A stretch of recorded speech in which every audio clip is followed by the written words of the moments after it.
This is Rumble with Michael Moore, and I'm Michael Moore, and welcome everyone. And yes, you know the song.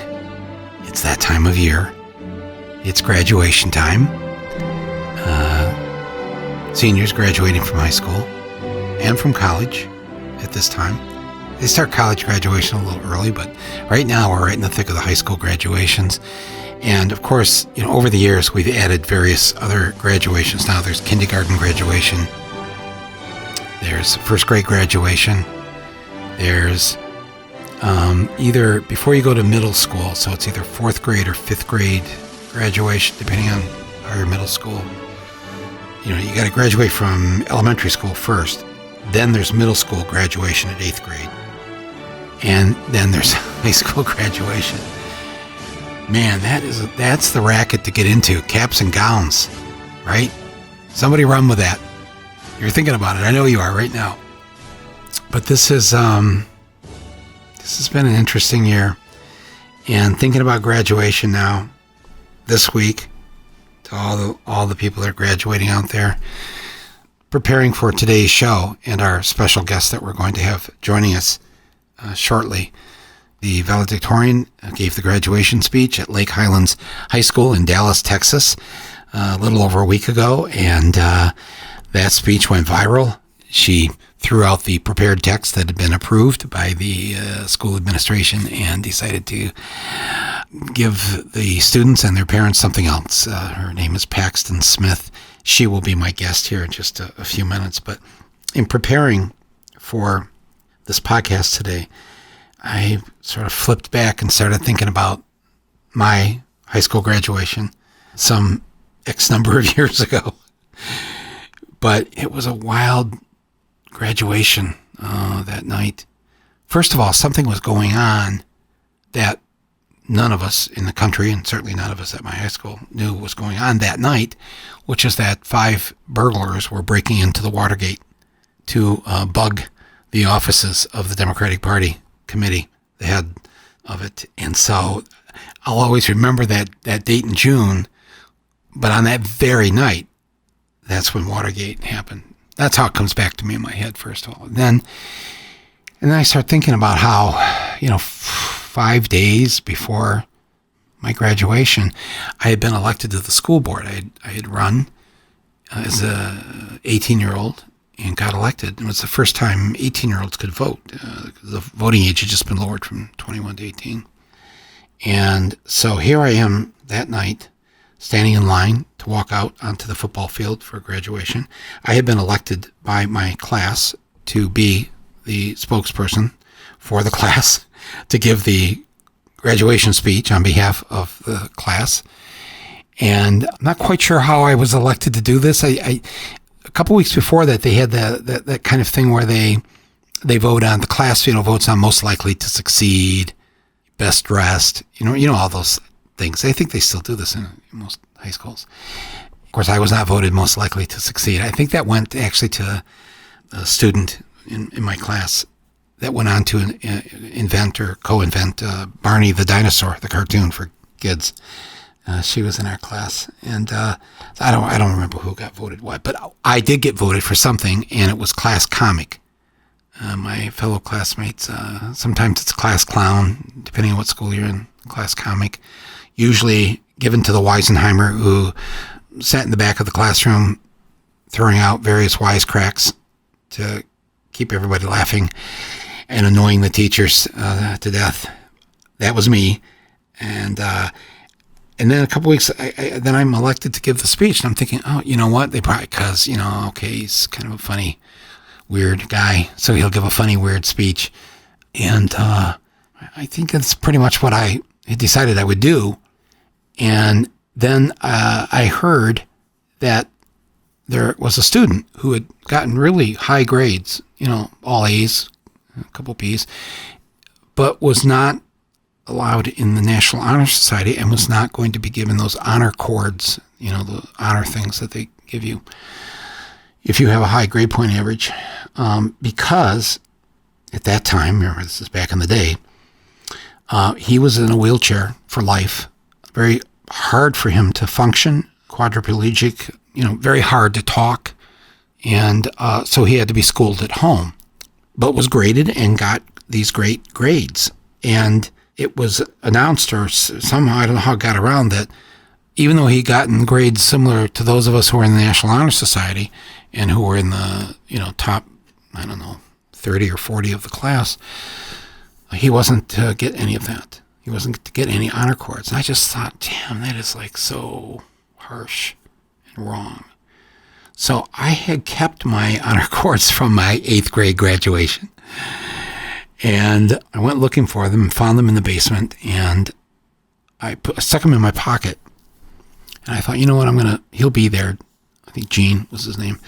And I'm going to give him my honor cords from, 4 years ago. So I'm called up to the stage to give the speech. I get up there, I'm at the podium, the microphone, and I look down, and there's Gene. And he's right there, they moved him right up front in his wheelchair, and he's, in this kind of contorted thing, but very happy, and he's excited to be there. And I just thought, man, simply because he isn't like us, and he's in that wheelchair for life, probably, he doesn't get the thing that the other kids get, even though he got the similar grades. But he got them at home, homeschooled, which is what all of you who are students have been for the last, 16 months. But that wasn't really done back in the day. So I get up there and I start my prepared speech, and I look up and I see him, and he's all happy and waving and smiling, and he's got his cap and gown on, no honor cords. And after a few sentences, I just stopped. And I said, hey, I don't feel like giving the speech that I had written. And of course, all the students who had their water guns underneath their gowns and water balloons and all this other mayhem that was going to happen, and thinking I was going to be the setup guy for this because I was going to give a really funny speech. And I said, I just want to say something about school and education and just how off the tracks it is. And especially in the instances we know here with, Gene not being able to get his honor cords or be in the National Honor Society. It's just so much injustice we witness as children. And I'm not going to give you the speech now, but I went on for the next 15 minutes or so with my attitude about how school has to change. And I'd just been elected to the school board, and I said, I will try to do what I can do to fix this as a member of the Board of Education. I don't know how far I'll get, but I think we need to change this up, and we need to do better, and we need to be thinking about how in school we can become and should become critical thinkers and creative and stand up for what we believe in. All of this should be encouraged instead of punished. And as I'm, going through this, and I'm thinking about what I just witnessed in line before we walked out onto the football field, I'm standing there in line, and the kid in front of me, I don't want to violate his privacy or whatever, but we'll call him Billy. If you were in the class of 72 at Davison High School, you were a witness to this as we were lined up in the hallway outside the cafeteria before going outside the high school and onto the football field.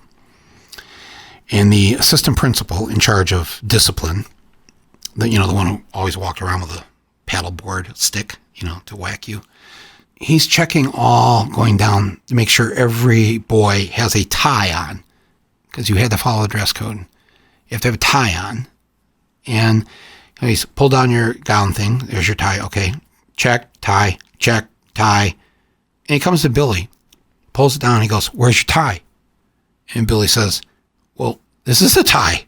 And he was wearing a tie. He was wearing what's called a bolo tie, which is at that time, and I think still in parts of the South and out West, it's like you've seen cowboy type wear it. It's got two long strings to it, and it's fastened together into some sort of, metallic thing up at the top. You stick it on your collar, and it's got, the metallic things like a circle, and then the two strings come down from it, and that's the tie.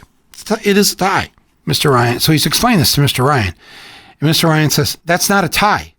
He says, yeah, sir, yes, it is. This is what we wear in my family. I don't think Billy came from a lot of money. Let's put it that way, okay? And Mr. Ryan said, step out. What? Step out of line.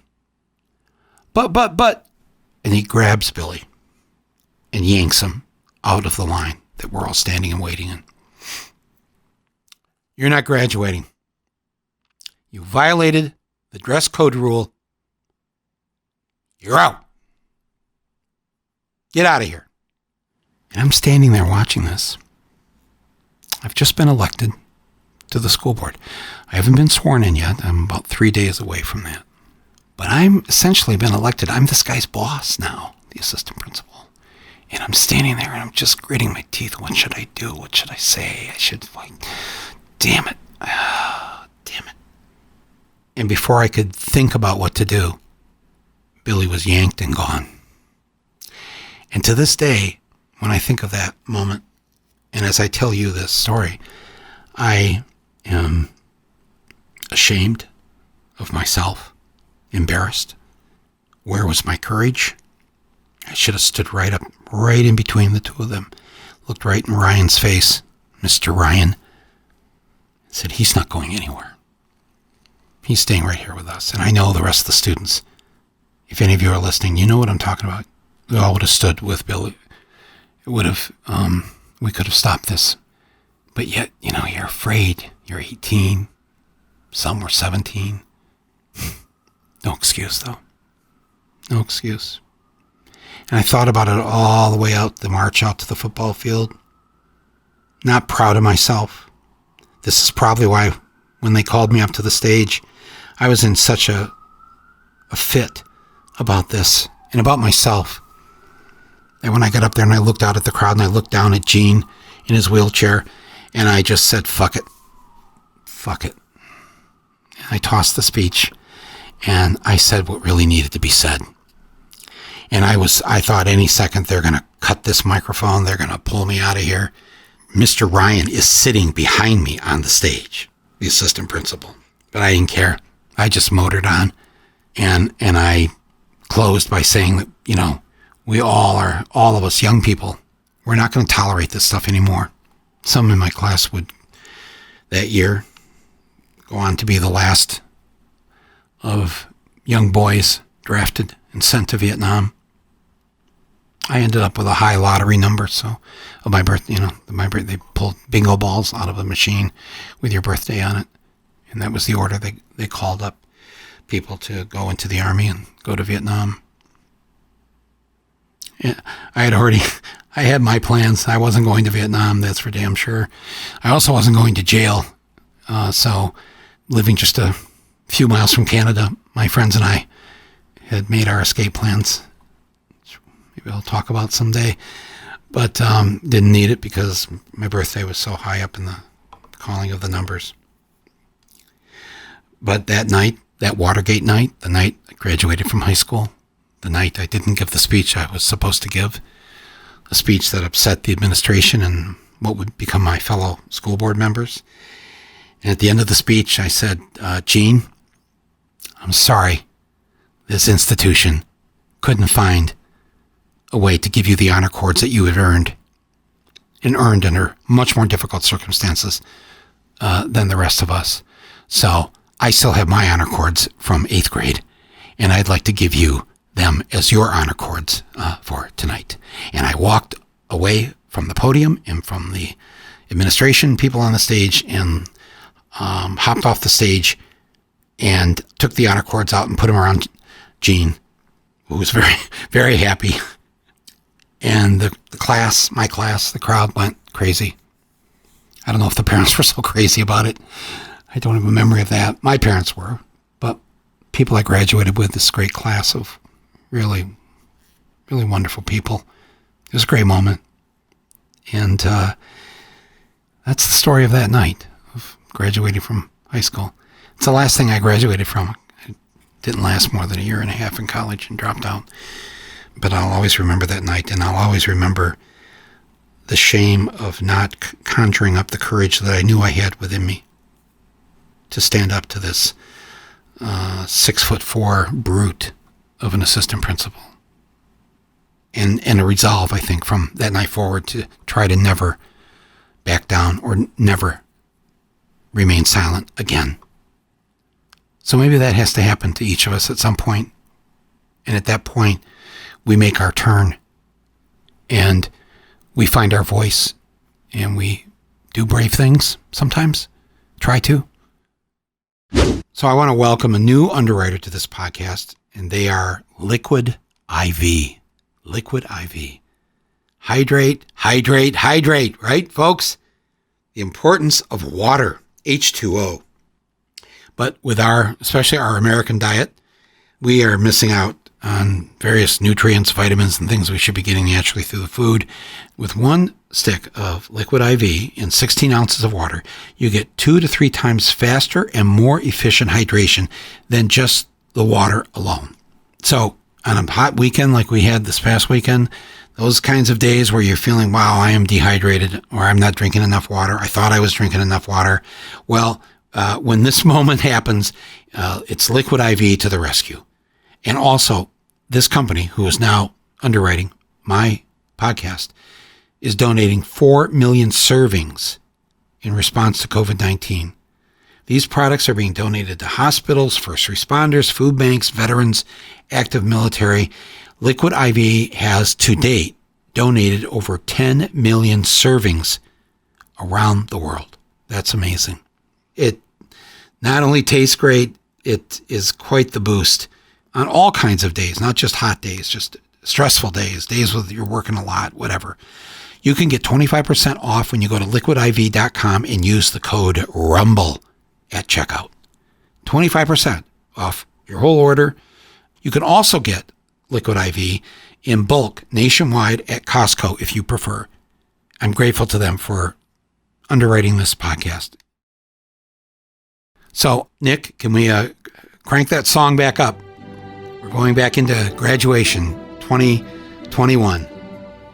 On May 30th, a week or so ago, at Lake Highlands High School in Dallas, Texas, the valedictorian of the class, Paxton Smith, decided at the last minute to throw away her school-approved speech to address the never-ending war on women's reproductive rights and a new Texas law signed in May by Republican Governor Greg Abbott that would make all abortions illegal as early as 6 weeks into a pregnancy.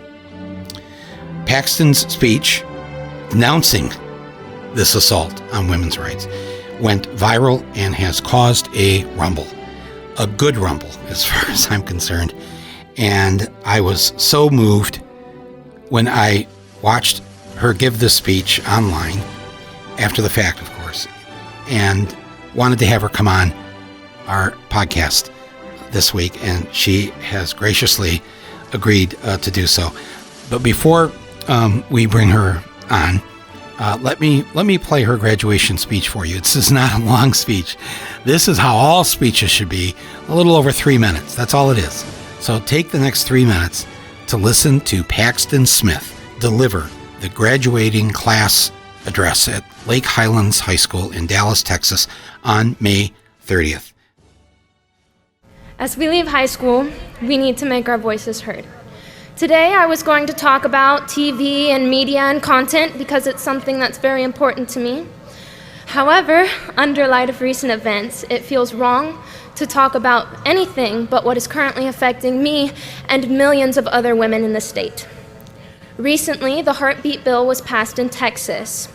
Starting in September, there will be a ban on abortions after 6 weeks of pregnancy, regardless of whether the pregnancy was a result of rape or incest. 6 weeks. That's all women get. And so before they realize, most of them don't realize that they're pregnant by 6 weeks. So before they have a chance to decide if they are emotionally, physically, and financially stable enough to carry out a full-term pregnancy, before they have the chance to decide if they can take on the responsibility of bringing another human being into the world, that decision is made for them by a stranger. A decision that will affect the rest of their lives is made by a stranger. I have dreams, and hopes and ambitions every girl graduating today does. And we have spent our entire lives working towards our future. And without our input and without our consent, our control over that future has been stripped away from us. I am terrified that if my contraceptives fail, I am terrified that if I am raped, then my hopes and aspirations and dreams and efforts for my future will no longer matter. I hope that you can feel how gut-wrenching that is. I hope you can feel how dehumanizing it is to have the autonomy over your own body taken away from you. And I'm talking about this today, on a day as important as this. On a day honoring 12 years of hard academic work, on a day where we are all gathered together, on a day where you are most inclined to listen to a voice like mine, a woman's voice, to tell you that this is a problem, and it's a problem that cannot wait. And I cannot give up this platform to promote complacency and peace when there is a war on my body and a war on my rights. A war on the rights of your mothers, a war on the rights of your sisters, a war on the rights of your daughters. We cannot stay silent. Thank you.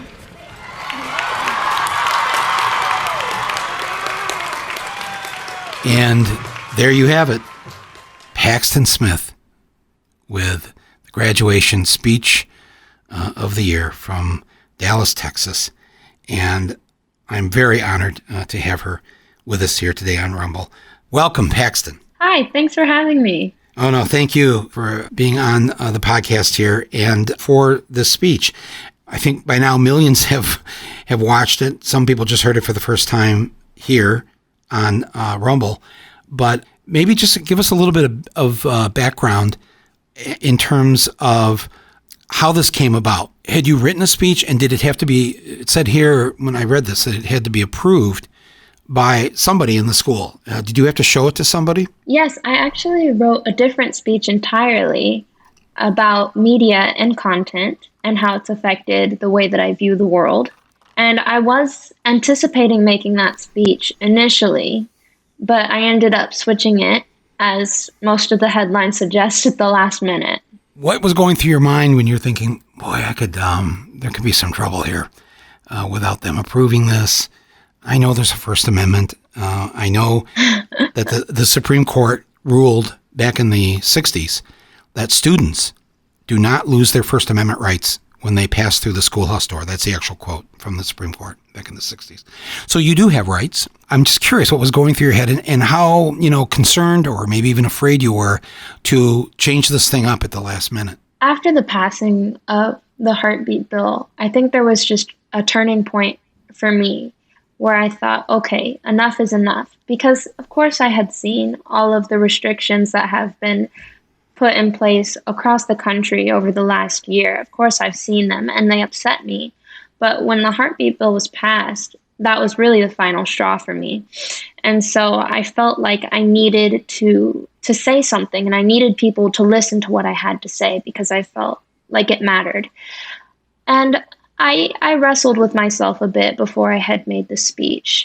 It's not wrong to say that I saw myself in the future possibly receiving repercussions for this. I anticipated a lot of people to be upset with me ultimately, but I felt like it was the right thing to do.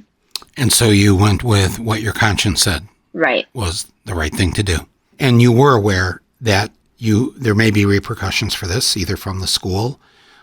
They may cut you off mid-sentence. Mm-hmm. They could deny you your diploma. I mean, I saw on the news this week a student, his parents are the Mexican heritage, and so he walked up on the stage with a Mexican flag around his shoulders to accept his diploma, and the principal, or whoever it was, said, no, take that flag off or you're not getting the diploma. And she wouldn't give him the diploma, and she gave him the empty case, and he walked off the stage. So there are instances when students speak their mind, do what should be constitutionally protected, and that could have happened that day there at your high school graduation, where they decide instantly to deny you your diploma. And I'm sure you must have thought the kind of holy storm that might arise on social media from people who vehemently disagree with your position. Yeah. And yet you forged through all that. You persisted, you went on and did what you thought was right. Mm-hmm. But none of that happened. They gave you your diploma, right? Mm-hmm. I got my diploma, and I haven't received very many angry messages, really. So no serious repercussions yet. Right. I would imagine you've received a lot of very positive feedback from people across the country and the world, and especially from young people and women and those who support reproductive rights. I have. I've gotten hundreds of messages, and I'm doing my best to read through all of them and respond to each of them, but there's so many. Has the media been contacting you? So much, yes. How's that going? Well, it's certainly very hectic. There were about 2 days where I was doing 20 to 30 interviews a day, and since then it's died down a bit, but there's been a lot going on my end. Have you thought more about it? Like, if you could rewind, go into a time tunnel, go back, is there something that else you wish you should have said or could have said or added on to, anything? Or was that 3+ minutes really that's what needed to be said? I thought it was what needed to be said. Did you grow up in a home where your parents encouraged you to speak your mind, have your own opinions, be a critical thinker, that sort of thing? I mean, did you have sort of some flexibility as a child to be yourself? I think it starts with the parents treating you like your opinion matters and like they should listen to what you have to say. So we've certainly had a lot of different conversations about many different topics where we might not necessarily agree or we might not necessarily see eye to eye, but we still agree to have a peaceful conversation about it where we can hear each other's sides. And I think that's helped shape me into who I am today. And additionally, there is this idea in the house that if you're going to have an argument about something, you should understand not just your point of view, but you should also understand the other sides of the argument so that your opinion is better well-rounded and better grounded. So this new abortion law in Texas, has this been a topic either in school or amongst your friends? It hasn't been a super big topic. We've talked about it briefly in government class and outside of school with my friends.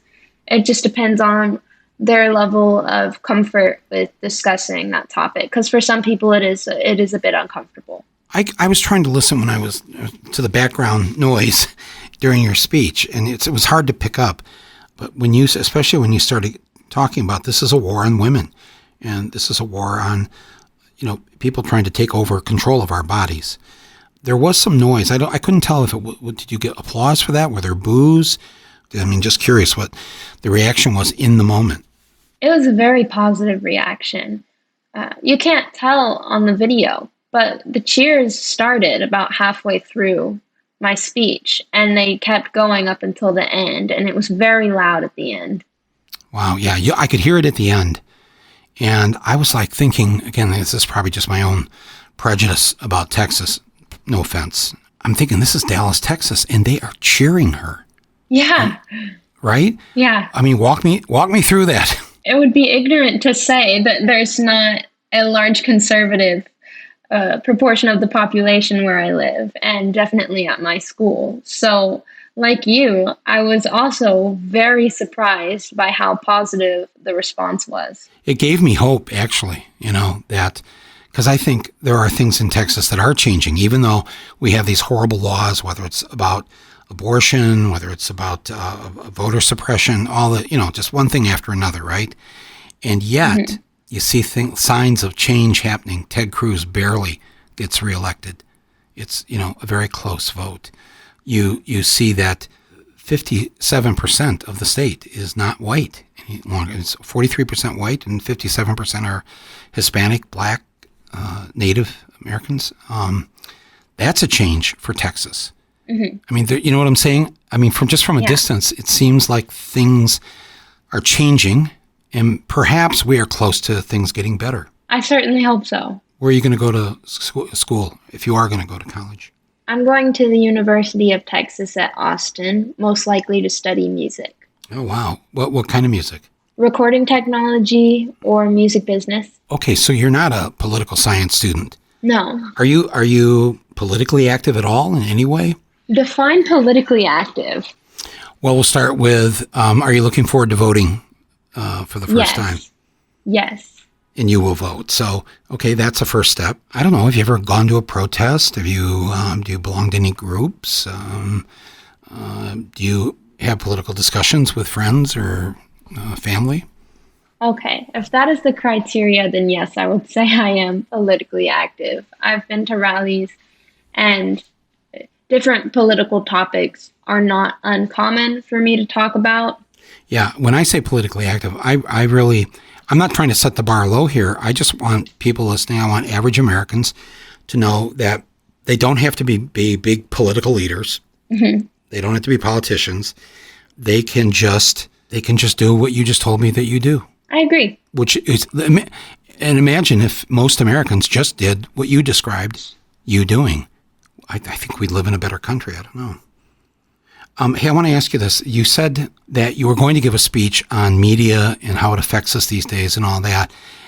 We didn't get to hear that speech. I'm just curious. Can you tell me a little bit about what you were planning to say about the media in this country right now? Well, I was actually going to talk about content and media and what constitutes that. So like music, television, movies, art, dance, all of those things, and how I watch a lot of it. I spend a lot of time taking that in, and in a way that has shaped the way my expectations of reality. But at the end of the day, that's not necessarily something that's realistic to do, because that content is just entertainment, and that entertainment is catered to you based on what people think you will like, not necessarily what reality is. If you were talking to other young people, young adults right now, what is it that you'd like to say to them in terms of maybe they've thought of doing something that might feel like it would require a little bit of courage to do? I'm just curious what you would say to them, in just from this experience or just from your own. I love the fact that you're a music student. You're not a political science. That's not going to be your major. What would you say? Probably not. What would you say to people your age? I received a very good piece of advice after, in the midst of this whole thing. And it was, if you can go with your heart and then put your instincts from your heart with your head, with what you're thinking, then you can't go wrong. Wow, that's great advice. Just before we go, I just want to tell you that I was the graduation speaker at my graduation. Mm-hmm. And not because I was the valedictorian, but in our school, you were voted on by the senior class. And okay. And so I went up, and when I saw you do this, I just thought, wow, this is very cool. More of this, please, in the United States of America. Thank you. And all of us to be inspired by, we all need to get involved in this fight for women's rights, for reproductive rights, to, fix what I call a gender apartheid situation in this country, where women are the majority gender, and yet 75% of Congress are men. So that means the minority gender is making the laws, controlling everything. It just doesn't seem right to me. Do you think you'll ever run for something someday? Would you ever even consider that? I mean, maybe it's too early to. Have you turned 18 yet? I am 18. You are 18. Okay. That's a possibility in my future. But I'm 18. I don't know necessarily what it is I want to do yet. I'm really just playing things by ear. Yeah, no. Enjoy life. Keep that process of learning going, and get a Eurail pass when they open Europe back up. Take a bunch of trains across. Just do the pressure I see young people under to get to college and then get a job, and yes, go to college, and yes, of course, someday, of course, get a job, but nonetheless, man, this is your one life, Mm-hmm. Enjoy it, and please keep being who you are, and whatever that means. Thank you. Thank you, Paxton, for coming on my podcast today. Greatly appreciate it. Thanks for having me. I really appreciate it as well. All right, be well. Hey, before I talk just for a few minutes, my final thoughts about what we do about Joe Manchin, let me just thank our other longtime underwriter, ExpressVPN. As you know from listening to this podcast, I really like this endeavor, ExpressVPN. They're here to help protect us from a handful of tech companies, not hackers from Russia, our American tech companies that basically have a monopoly over their corner of the internet and how they use private information about you and me and sell it to become the billion, trillion-dollar companies that they are. Listen to this. The same company that controls half of all online retail can also passively eavesdrop on your private conversations at home. You already know this. A single company controls 90% of internet searches. It runs your email service, you know who I'm talking about here, the big G, and gets to track everything you do on your smartphone. Big tech is more powerful than most countries are, and they profit by exploiting your personal data. So it's time to put a layer of protection between your online activity and these tech juggernauts, and that's why I use and I thank ExpressVPN for their existence and for their support of this podcast. All you got to do is download the app. It's easy to use. Download it on your phone or computer. Tap one button and you're protected, just like that. And they have a special offer for Rumble listeners. If you visit expressvpn.com, expressvpn.com/Rumble, and you can get 3 extra months of this protection for free. So go there and do that right now. You can learn more about it and thank them for being a strong supporter of my voice, of this podcast, and of you and I being able to have the ability to have these important conversations every day. So thank you, ExpressVPN.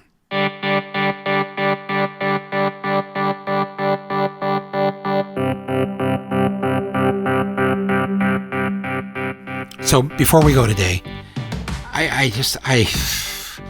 Joe Manchin, really, dude, I was so nice to you trying to say, just tell us what you want.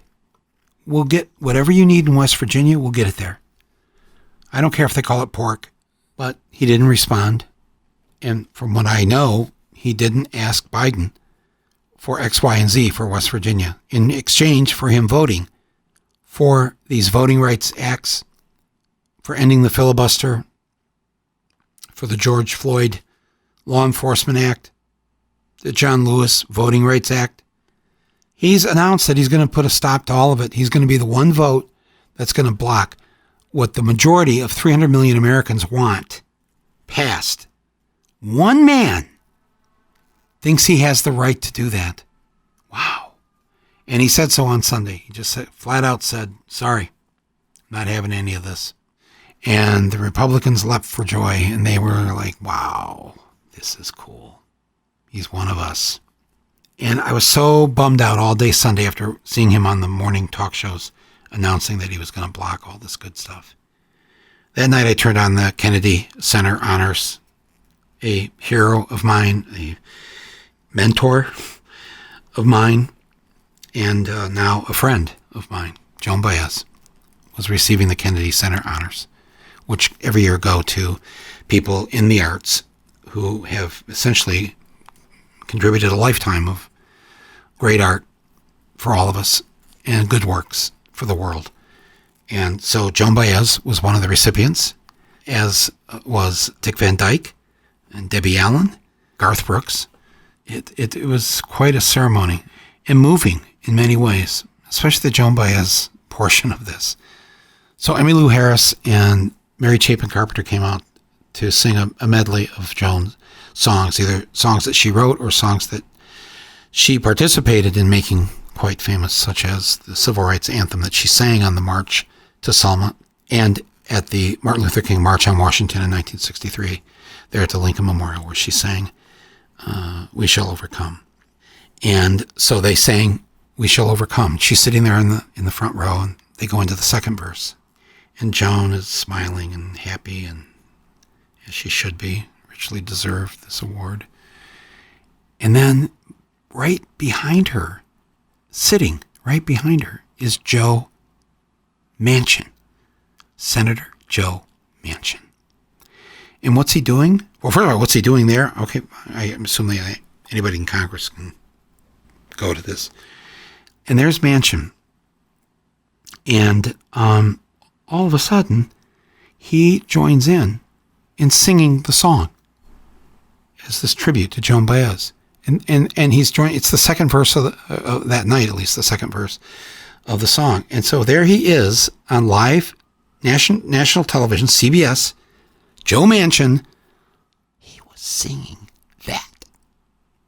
The guy acting as the sole roadblock in the Democratic Party to stop these laws from being enacted that would prohibit voter suppression, that would reinforce voting rights, that would create a new way to deal with law enforcement in the George Floyd Act, and would take the filibuster away from the Republicans who plan to stop every damn thing that Biden wants to do. One guy, Joe Manchin, and he is standing there right behind Joan Baez singing, "We shall overcome, we shall not be afraid." It was so surreal, my friends. And Joe, if anybody's playing this part of my podcast for you, what the fuck? Seriously. Stop it. Yesterday, on Tuesday, all of our great top civil rights leaders went and met with him to try to convince him, please, please, please, don't do this damage to us now. Not here in post-Trump. Don't do this. And they said he was respectful and he listened. Maybe they moved him on a couple things, maybe.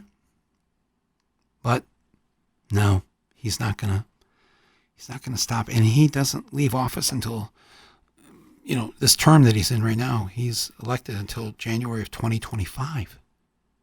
So there's no way to remove him. We either got to convince him to go along, or we've got to get more people elected next year. And I'm sure you've listened to and heard all the early prognoses of what might happen next year. We could lose the House and the Senate. So we've got a big ball of crap in front of us here. And we need to get smart, and we need to get busy, and we need to get loud. We can't let this moment pass. We can't let the Republicans stop. Majority is a majority. I mean, that vote that took place a week or two ago, where the Republicans, through their filibuster threat, stopped a bill from being passed that would form a commission, a bipartisan commission, to examine what happened on January 6th, the insurrection, to study the act of terrorism on January 6th. The commission, well, it passed in the U.S. Senate. 54 in favor, 35 against. But because of the Republicans saying that the majority is not 51 anymore, it's 60. You got to have 60. So they only had 54. They didn't get to 60. So legally, officially, it didn't pass. This has to change. What kind of a democracy is this? This nonsense has got to stop. The filibuster is racist. It's been racist for 100 years. Needs to stop. Need to get rid of it. Biden needs to stand up. He's tried to listen to get them to come on board. They won't come on board. He's not going to back down on this stuff. I mean, he even went so far as to take $1 trillion out of the infrastructure bill and not raise the corporate tax rate up into the 22-25%, but let him just have it at 15%. Mitch McConnell and the Republicans are, no, we're not increasing any taxes. If it means some corporations pay no taxes, great. That's their position. Their position is to stop Biden, vote no on everything, just like they did with Obama. Obama let him get away with it. Biden, I don't think, is going to. I hope he's not going to. We need to be loud about this, my friends. Our voices must be heard. This is some serious stuff. And Joe Manchin singing there because you're right next to Joan Baez and you're singing that song, and you're going to turn around in the next day or two after doing that and tell all of our black leaders that you're going to vote against their voting protections. You're going to vote essentially in favor of voter suppression. That is a lot of gall. And we are not going to settle for it. you better figure out what you're going to do, Joe. Because we, the people, we have spoken. We have decided who we want running Congress and the White House. And we're going to have to get the Supreme Court somehow back into the hands of what the majority of Americans want. That's what I wanted to say. Closing out here. We have to deal with this. We have to fight it. It's serious, folks. The Republicans have every intent on taking over Congress next year at the election in November of 2022. So we have to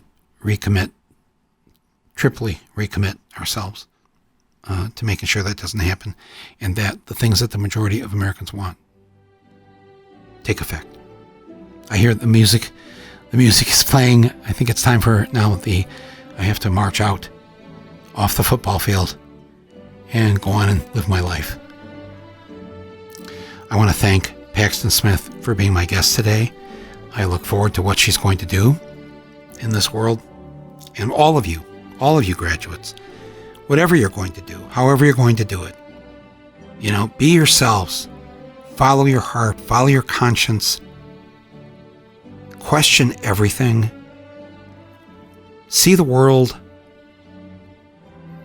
Don't let society pressure you into giving up your youth so you can make money, so you can pay back those student loans. We're going to get rid of that. We have to fight for that too. Get rid of these damn student loans. But enjoy this time of your life.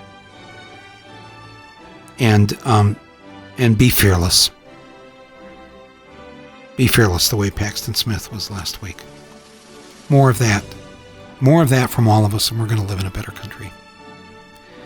Thank you. And my two fellow graduates, the executive producer of this episode, Basil Hamden, and our engineer and editor, Nick Quaz. You guys want to pipe in and tell us what your GPA was? Nick's was a solid 2.2. He wasn't a show-off. And mine was a 3.5. Impressed by both of you. and you've gone on to live a life. Neither of you went to Wall Street. And then privately you're going, yes, Mike, we know. Well, thank you for you guys, the two of you, and thank all of you. Regardless of what your grade point average was, you will judge yourself in this life by what you do for others. And I'm counting on all of you to do exactly that. Blessings to all of you. I'm Michael Moore, and this is Rumble.